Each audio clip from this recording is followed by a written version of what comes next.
Salut Stéphane, alors du coup le procès est terminé, tu étais au verdict? Oui, j'ai assisté au verdict, donc procès politique, clairement, hein, il l'a dit le juge. Il a dit que les indépendantistes bretons voulaient récupérer le mouvement, ce qui est totalement faux. C'était bien un procès politique, comme on l'a toujours dit. Personne ne va en prison, c'est le principal, mais normalement c'est la relax. Personne ne va en prison, mais il y a des peines de prison qui ont été quand même... Il y a 10 mois ferme, 10 mois de sursis, mais maintenant avec la nouvelle loi Taubira, merci Christiane au passage, mais avec une nouvelle loi Taubira, du coup il y a des aménagements, tout ça, donc personne ne va aller en prison, c'est le principal. Ils vont sortir libre, c'est les jeunes de 20 ans, j'avais déjà dit, ils vont retourner leur boulot, près de leur famille, si ça fait leur place est là. C'est des jeunes inquiets pour leur avenir, pas leur place. Et quelle est la suite à ton avis? Est-ce que ça va avoir des impacts sur le mouvement? Comment ça peut évoluer suite à ce procès? Ça va avoir des impacts sur le mouvement, ça va le ressouder, justement. On voit bien que les bonnets rouges sont toujours dans le collimateur de l'État, plus que jamais. Comme maintenant ils vont en faire une affaire politique. Maintenant la prochaine grosse manif, ce sera le 27. La prochaine grosse manif le 27 à Nantes. Et il y aura encore énormément de monde entendu, entre 20 et 40 000 personnes je crois à l'heure actuelle.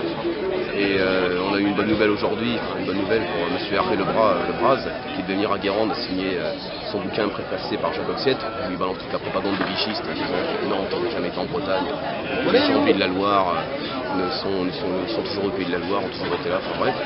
Et la mairie a reçu a appelé le cabinet en disant à Hervé Lebras de ne pas venir parce qu'il y avait risque de trouble à l'ordre public. Hervé Lebras a rétorqué en disant qu'il y avait atteinte à sa liberté d'expression.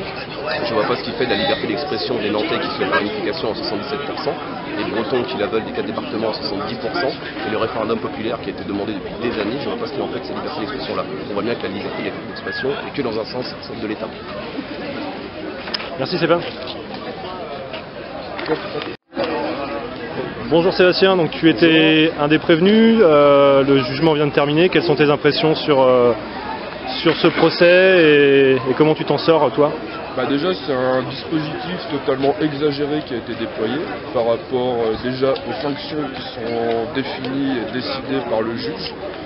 Rien que ces sanctions-là montrent le dispositif exagéré et l'appellation d'association de malfaiteurs qui a d'ailleurs été rejetée par le juge parce que non recevable et non justifiée.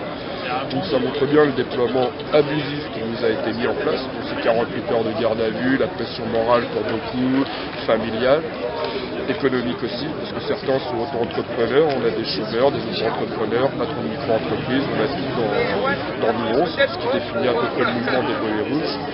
Et à rappeler que le problème il n'est pas que breton, il est national, français, voire international, que les problèmes sont là une gestion économique complètement gérée n'importe comment, par des gens incapables ou volontairement incapables, et que le combat c'est les firmes, les multinationales, les banques, les assureurs, tous ceux qui tiennent l'argent, c'est eux qui dirigent nos gouvernants, parce que c'est eux qui financent leurs élections, et ils obéissent aveuglément à ces personnes-là. Voilà ce que j'ai à dire et voilà mon combat. D'accord, merci. Quelles sont tes impressions sur ce verdict et qu'est-ce qu'a été le retour du juge sur les condamnations? On est soulagé que tout le monde soit dehors ce soir. Maintenant, on aurait préféré une relax, évidemment, puisqu'on considère, nous, que nos camarades ne sont coupables que d'avoir essayé de défendre la Bretagne. Maintenant, comparé à ce qui avait été requis par le procureur, surtout au niveau financier, on est quand même assez soulagé de savoir qu'ils ne vont pas payer toute leur vie. Oui, parce que l'État a été débouté sur certaines de leurs... L'État a été débouté puisque à la date de la destruction du portique de Pontorson, il n'était pas encore propriétaire de l'État et donc du portique, et donc ne pouvait pas réclamer les 450 000 € qu'il réclamait comme dommage aux prévenus. Donc ce qui fait qu'aujourd'hui, le seul préjudice qu'ils ont demandé, c'est tout ce qui a été la mise en sécurité de la route, donc les frais occasionnés par cette mise en sécurité qui se montent à peu près à 10 000 €. Donc on est très très loin quand même des 450 000 € demandés au début. Et c'est tous les prévenus qui vont avoir à rembourser ces 10 000 €? Alors c'est 4 ou 5 prévenus qui ont à rembourser ces 10 000 €, les autres ont des petites amendes à hauteur de 150 €. Donc ça reste quand même relativement raisonnable par rapport à ce qui était demandé au début. Et donc il y a du ferme, alors d'après ce que j'ai compris avec la réforme Taubira, ils sont pas, c'est des peines aménageables et donc ils sont tous libres ce soir. Voilà, c'est des peines aménageables, à savoir que donc s'ils ont tous un travail, une famille, des choses qui justifient de les laisser aujourd'hui en liberté, la peine pourrait être aménagée par exemple avec un bracelet électronique. D'accord. Et sur le mouvement bonnet rouge, ça implique quoi alors ce procès? Est-ce qu'il va y avoir est-ce que tu penses que ça va accentuer le mouvement ou quelles sont les répercussions selon toi sur ce mouvement? C'est assez difficile à dire, je pense que là on est surtout dans le soulagement aussi de voir que tout le monde est dehors ce soir et que personne ne va dormir en prison. Maintenant savoir quelles vont être les répercussions. De notre côté à nous c'est clair en tout cas qu'on n'abandonnera pas ce combat-là contre l'écotaxe, même s'il a changé de nom et qu'aujourd'hui on parle de péage de transit poids lourd. Mais on va continuer à se battre parce qu'aujourd'hui c'est notre économie qui est en jeu, c'est nos emplois, nos entreprises, et on va continuer à se battre contre ces taxes. Selon toi c'est un procès politique? Totalement. Il y a des questions qui ont été posées aux prévenus qui reflétaient bien le côté très politique quand même du jugement, puisqu'on a quand même demandé aux prévenus de quel parti politique ils pouvaient être, pourquoi est-ce qu'ils faisaient partie des bonnets rouges et quelles étaient leurs idées, qu'elles soient régionalistes ou autonomistes ou indépendantistes. Et même un des avocats à un moment a demandé si on ne jugeait pas les prévenus sur leurs opinions plutôt que sur les faits. D'accord. Ok, très bien. Et là quel est le programme ce soir alors du coup, faire la fête Le programme c'est d'aller fêter quand même la sortie de tout le monde. Voilà, parce que ça fait 5 mois qu'on attend le résultat de ce procès, qu'on attend savoir ce qui va se passer, donc là c'est vrai que c'est quand même un grand soulagement pour les prévenus, pour leurs familles et pour leurs amis. Très bien, merci Amélie.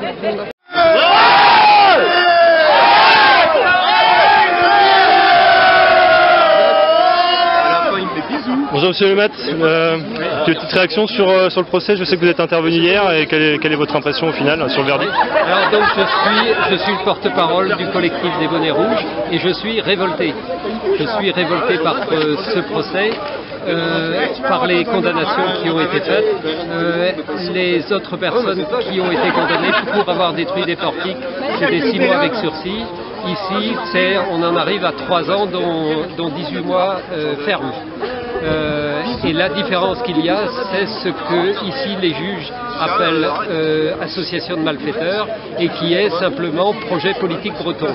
Donc on est en plein dans un procès politique. Et c'est ce que je trouve complètement révoltant. Oui, tout à fait. C'est vrai que l'association de malfaiteurs d'ailleurs n'a pas été appliquée à tous les prévenus. Ils sont revenus sur leurs accusations. Alors ça c'est bien français, c'est-à-dire qu'il faut que ce soit toujours une pyramide avec des chefs au-dessus et des manipulés en dessous. Alors là on est vraiment dans la France caricaturale. Tout à fait. Et l'État donc est revenu sur le tribunal a débouté l'État sur quelques condamnations. Alors, également. Mais de toute façon, je ne vois pas pourquoi est-ce que les Bretons paieraient pour que ce soit l'État français ou que ce soit pour une société italienne qui prélève 30% d'une taxe. Très bien, merci beaucoup.